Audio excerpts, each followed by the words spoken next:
Okay, so part 2 of our seed extravaganza here in the middle of January was garden planning number 1. Number 2 is going to be preparing our seeds. So there are a variety of seeds that require, what do they call that? Like a dormancy, a cold dormancy in order to sprout. Most of your wildflowers require cold. They call it stratification, that's what it's called.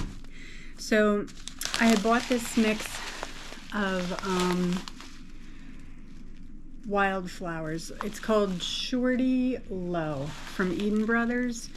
I bought a couple packs of wildflowers from them last year that we used in our wildflower gardens, and they turned out. So this Shorty Low has calendula, button flowers, coreopsis, California poppy, snapdragons, phlox, and forget-me-nots, Johnny jump-ups.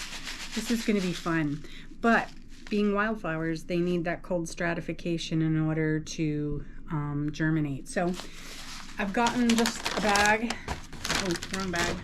Gotten just a bag, and I'm going to keep this in my refrigerator.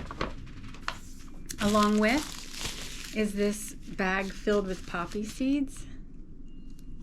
I don't know if you can see that. Look at all those poppy seeds. So last year I bought a basket off of Facebook Marketplace, and the lady there was an avid gardener, and of course I had to ask her questions about her lavender since I was working on my own lavender hedge. And we got to talking, and she's like, hold on, I'll be right back. And she popped into the house and came back with a sandwich bag filled with poppy seeds. And I planted about half of them last year, and they came up and they were beautiful. They were like double bloom frilled, they were purple, pink. They were just gorgeous. So I'm going to plant the rest of these this year. They really took well to those undisturbed areas, and I just love them. But poppies don't last long. They're only maybe 24, 48 hours before all the petals fall off, but they're just, the pods are beautiful. So we've got those that we're going to keep cold. And in this container, you can see these were, it's quite large. Can you see that?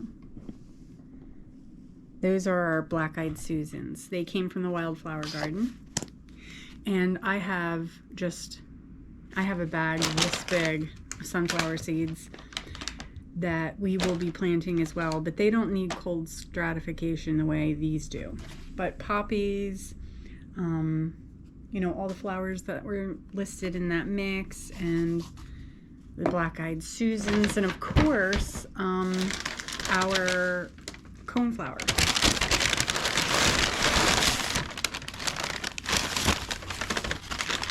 Guess I didn't bring them down. That's fine. So coneflowers need cold stratification to bloom too. And I deadheaded these last year. I have purple, red, and yellow.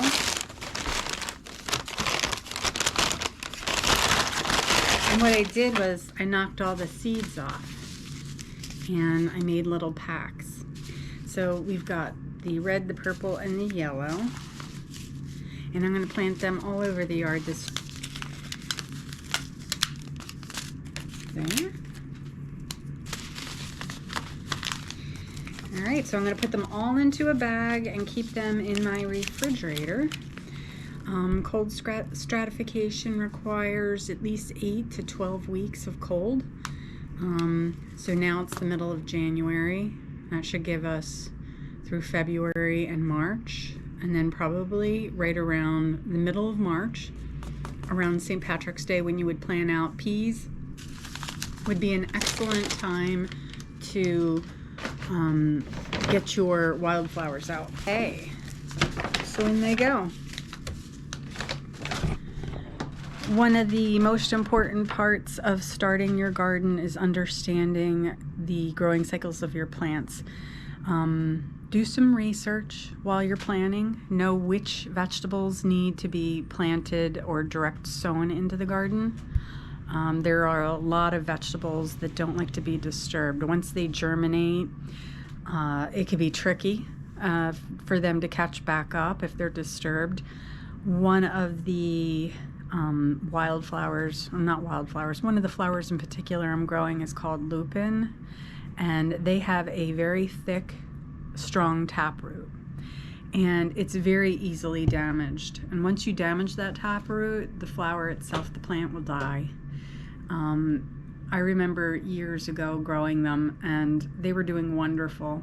And then when I transplanted them into the garden, you know, you dig your hole, you put them in, you cover them up, and then you slightly tamp down the soil. And I remember hearing that snap of the taproot. Lost a plant or two or three. So they're the kind of flower that if you can direct sow, then you should. But like a lot of your cabbage and kale and again peas, they're all things that like to be started in the soil and not be disturbed. And again, some of your seeds will need cold stratification. So the more you know about what you're growing, the more success you'll have. Thank you.